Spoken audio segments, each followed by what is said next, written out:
Assalamualaikum warahmatullahi wabarakatuh. Innal hamdalillah nahmaduhu wa nasta'inuhu wa nastaghfiruh wa na'udzu billahi min syururi anfusina wa min sayyiati a'malina may yahdihillahu fala mudilla lahu wa may yudlil fala hadiya lahu. Asyhadu an la ilaha illallah wahdahu la syarika lahu wa asyhadu anna Muhammadan abduhu wa rasuluhu la nabiyya ba'dahu. Allahumma sholli wa sallim ala nabiyyina Muhammad wa ala alihi wa ashabihi ajma'in, amma ba'du. Qala Allah ta'ala billahi minasyaitonir rajim, ya ayyuhalladzina amanu taqullaha haqqa tuqatih wa la tamutunna illa wa antum muslimun, amma ba'du. Bapak Ibu hadirin wal hadirat jamaah salat qiyamul Ramadan rahimani wa rahimakumullah. Puji dan syukur marilah bersama-sama kembali kita panjatkan kehadirat Allah Subhanahu wa taala atas limpahan segala nikmat dan karunia-Nya Tuhan, sehingga pada kesempatan di malam hari ini kita sudah memasuki bulan Ramadan di malam yang ke-24. Dan kita juga sudah melaksanakan ibadah shaum Ramadan di hari yang ke-23. Mudah-mudahan dari apa yang telah kita jalankan senantiasa mendapatkan keridhaan dari Allah Subhanahu wa taala. Amin ya rabbal alamin. Salawat dan salam semoga senantiasa tercurah kepada Nabi kita Muhammad sallallahu alaihi wasallam beserta keluarga, para sahabat, tabi'in serta pengikut beliau yang senantiasa istiqomah menjalankan sunnah-sunnah makbulahnya hingga akhir zaman. Bapak Ibu sekalian yang dirahmati Allah, pada kesempatan di malam hari ini kita membahas tentang zakat. Az-zakat nau'ani. Zakat terbagi kepada dua. Ada zakatul fitri, itu adalah yang kita sering menyebutnya zakat fitrah. Yang kedua adalah zakatul mal atau juga zakat harta. Nah, pada kesempatan di malam hari ini kita membahas yang pertama dulu karena waktu juga yang terbatas. Pertama adalah zakatul fitri. Sebenarnya untuk penyebutan yang benar tentang zakat yang dikeluarkan pada malam hari raya itu adalah yang benar zakat fitri, Pak. Maka itu dalam munas Majelis Tarjih, Musyawarah Nasional Majelis Tarjih sudah memperbaiki. Jadi sebenarnya dari semua hadis-hadis Nabi menyebutkan zakat yang dikeluarkan pada malam hari raya itu sebagai zakat fitri. Entah kenapa dari Arab sana sampai ke Indonesia berubah menjadi zakat fitrah. Padahal makna fitrah dengan fitrun itu berbeda jauh. Jadi yang dimaksudkan dengan zakat fitru, al-fitr itu apa kata Nabi? Yauma tuftiruna, hari kalian berbuka. Maka itu disebut Idul Fitri. Idul Fitri itu id kembali, fitrun artinya berbuka. Kembali kita berbuka ketika masuk tanggal 1 Syawal. Nah, zakat yang dikeluarkan pada saat kita masuk tanggal 1 Syawal itu disebut dengan zakat fitri.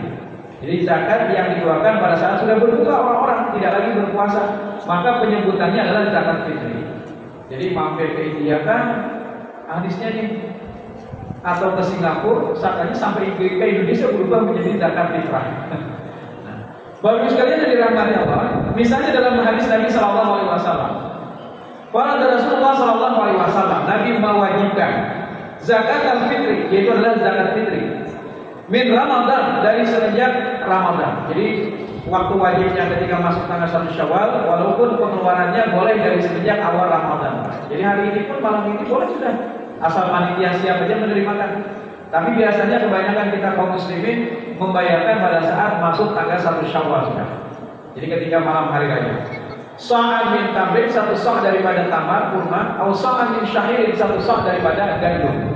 Walaupun menurut para ulama Hanafiyah dan juga ulama-ulama kontemporer bahwa zakat fitri itu boleh dibayarkan bisa berupa makanan pokok, bisa juga berupa uang atau nominalnya, harganya, qimahnya. Karena apa? Karena yang penting kebutuhan fakir miskin itu terpenuhi dengan adanya zakat fitri. Dan bahkan dengan menggunakan uang itu lebih fleksibel mereka menggunakannya. Kalau misalnya semua dengan makanan pokok kayak apa juga, mereka perlu membeli lauk pauknya. Mereka juga perlu membeli anak pakaian untuk berhari raya dan segala macamnya. Maka dengan uang menurut ulama-ulama kontemporer dan juga ulama-ulama salaf, maksudnya ulama-ulama terdahulu, hukumnya diperbolehkan. Menurut Imam Abu Hanifah misalnya, kemudian Wahbah Az-Zuhairi dan ulama-ulama kontemporer. Jadi boleh dengan makan pokok, boleh juga dengan yang namanya uang. Kan sudah dikeluarkan oleh Kementerian Agama kalau beras rojol lele misalnya berapa jumlah nominal uangnya. Jadi boleh berupa berasnya, boleh berupa uangnya. Dan dua-duanya hasil ijtihad. Jadi kalau ada orang yang bertanya kalau boleh dengan uang, kita tanya balik, ada nggak disebutkan dalam hadis Nabi beras? Tidak ada. Yang disebutkan dalam hadis Nabi cuma tamar, kurma. Yang kedua adalah syair dan gandum. Jadi berarti sini harus mengeluarkan kurma atau juga gandum, karena dalam hadis Nabi hanya menyebutkan itu, tidak ada menyebutkan beras. Berarti beras itu juga adalah hasil ijtihad para ulama. Begitu juga dengan yang namanya uang. Nah, berapa banyak Pak dikeluarkan so'an min tamri? Satu sok itu kalau dalam ukuran kita Indonesia 3,5 liter.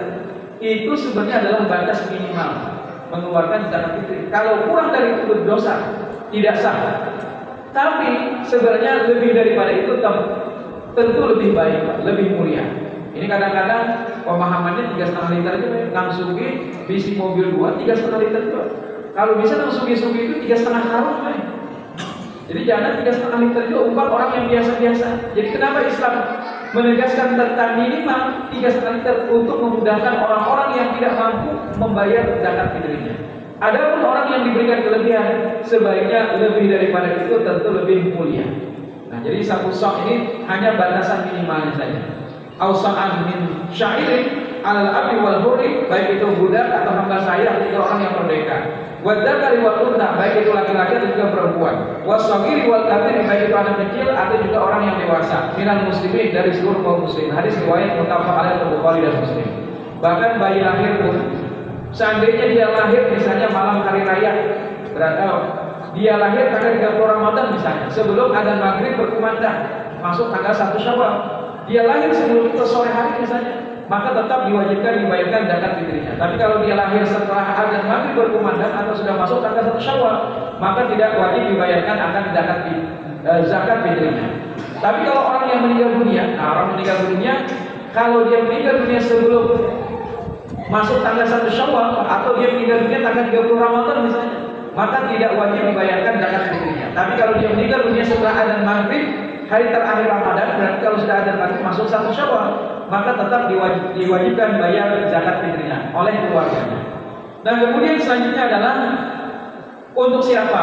Nah, dalam hadis Nabi yang lain juga disebutkan tu'matan lil masakin, menjadi makanan bagi orang-orang miskin. Miskin ini sudah mencakup fakir, baik, karena kalau fakir itu lebih miskin daripada miskin, baik. Jadi kenapa di dalam hadis Nabi hanya menyebutkan lil masakin untuk orang-orang miskin? Itu sebenarnya sudah mencakup orang-orang fakir. Jadi kalau miskin itu masih ada penghasilan, masih ada pekerjaan, tapi tidak mencukupi kebutuhan dasar, itu miskin. Tapi kalau fakir tidak ada pekerjaan, tidak ada penghasilan, dan tentunya tidak mencukupi kebutuhan dasar keluarganya. Nah, jadi beda dengan zakat mal atau zakat harta. Kalau zakat harta itu 8 asnaf, 8 asnaf itu 8 golongan. Di dalamnya ada hak amil. Tapi untuk zakat fitri itu tidak ada hak amilnya. Yang ada hanya 2 hak. Yang pertama adalah fakir, yang kedua miskin. Nah, kecuali kalau misalnya ada di antara amil, petugas zakat yang menerima zakat fitri itu mereka masuk kategori ini. Kalau tidak fakir, misalnya miskin, maka mereka diberikan. Tapi kalau misalnya amilnya suki-suki, jangan membawa guling balas. Misalnya guling dari penerimaan zakat fitri, misalnya setelah selesai acara masing-masing amil dapat, padahal dia orang kaya, tidak berhak. Jadi yang berhak hanya 2 golongan. Jadi kalau misalnya panitia itu termasuk dalam kategori ini, misalnya bahkan kita lebihkan. Bisa jadi kalau orang lain yang kita bagikan fakir miskin itu cuma 1 kantongan, kalau panitia tadi misalnya dia fakir miskin, maka kita lebihkan bisa jadi 2-3 kantong misalnya. Nah, Bapak Ibu sekalian yang dirahmati Allah, berbeda dengan zakat mal atau zakat harta, di situ ada hak amil, sementara zakat fitri itu tidak ada hak amilnya. Nah, Bapak Ibu sekalian yang dirahmati Allah, ini mungkin juga menjadi koreksi dari apa yang sudah kita lakukan di masa lalu. Banyak sekali yang mungkin menjadi kesalahan di antara panitia-panitia. Kadang-kadang panitia dapat juga, padahal tidak. Nah, kemudian selanjutnya adalah terkait dengan pembayarannya. Kalau kita sebagai kaum muslimin, man addaha dan nabi qabla shalah, barang siapa yang dia menunaikan sebelum ditegakkannya salat Idul Fitri. Jadi sebelum orang-orang berangkat salat Id, dia sudah menunaikan di malam hari raya atau mungkin juga sudah dari semenjak Ramadan, dia sudah menunaikan zakat fitri. Fahiya shadaqah maqbulah, itu adalah sedekah yang diterima atau zakat yang diterima. Wa man addaha ba'da shalah, barang siapa yang dia mengeluarkan zakat fitrinya setelah salat Id, maka itu adalah sedekah yang tidak diterima, atau bahaya sedekah minas sedekah itu hanya dianggap sebagai sedekah biasa saja, tidak diterima sebagai zakat fitri. Nah, Bapak Ibu sekalian yang dirahmati Allah, nah bagaimana bagi amil tadi atau panitia-panitia yang ada di masjid? Kadang-kadang apa, orang kebanyakan bayar di malam hari raya, akhirnya menumpuk banyak beras atau juga uang yang dibayarkan oleh kaum muslimin. Sementara panitia sudah membagi, bahkan kekurangan tenaga Pak, sampai jam 2, jam 3 malam-malaman panitia untuk menghabiskan, padahal tadi pemahamannya tidak demikian. Akhirnya apa, panitia asal takut aja rumah orang, yang penting dibukai orang, lalu juluki asal habis. Pada akhirnya apa, tidak sesuai dengan peruntukan fakir dan miskin. Padahal menurut syariat kan fakir miskin saja. Karena tadi pemahamannya harus dihabiskan malam itu, akhirnya sembarangan secara sporadis dibagikan. Nah ini tentu tidak baik. Maka itu dalam fatwa Majelis Taklim yang terbaru, boleh panitia, kalau kita yang muzakinya membayar akan boleh lewat salat Id. Tapi kalau panitia membagikannya, kalau seandainya di malam hari itu sudah terbagi semua fakir miskin, semuanya sudah dapat Pak. Di daerah itu misalnya semuanya sudah dapat, ternyata masih menumpuk beras-berasnya, maka beras ini boleh dibagikan oleh panitia walaupun sudah lewat daripada sholat Id. Mungkin minggu depan kita bagikan lagi, mungkin bulan depan kita bagikan lagi, bulan depannya kita bagikan lagi untuk fakir miskin. Akhirnya fakir miskin selalu mendapatkan jatah berasnya Pak. Bahkan kalau bisa misalnya masing-masing masjid yang kelebihan beras itu bikin ATM beras. Nanti setiap bulan fakir miskin mengambil sambil dididik mereka untuk sholat berjamaah. Akhirnya apa? Terbentuklah secara spiritual dan juga akhirnya mereka juga mendapatkan jatah berasnya. Nah, ini jadi menurut fatwa Majelis Taklim boleh zakat fitri yang berlebih itu dibagikan sepanjang tahun. Nah ini mungkin perlu disosialisasikan juga kepada panitia. Kalau memang masih berlebih atau juga masih ada melimpah beras yang kita kumpulkan pada malam hari raya, maka dibagikan setelahnya supaya fakir miskin tetap mendapatkan perhatian sepanjang tahunnya. Demikian yang bisa saya sampaikan, lebih dan kurang mohon maaf. Subhanakallahumma wa bihamdika asyhadu an la ilaha illa anta astaghfiruka wa atubu ilaik. Wassalamualaikum warahmatullahi wabarakatuh.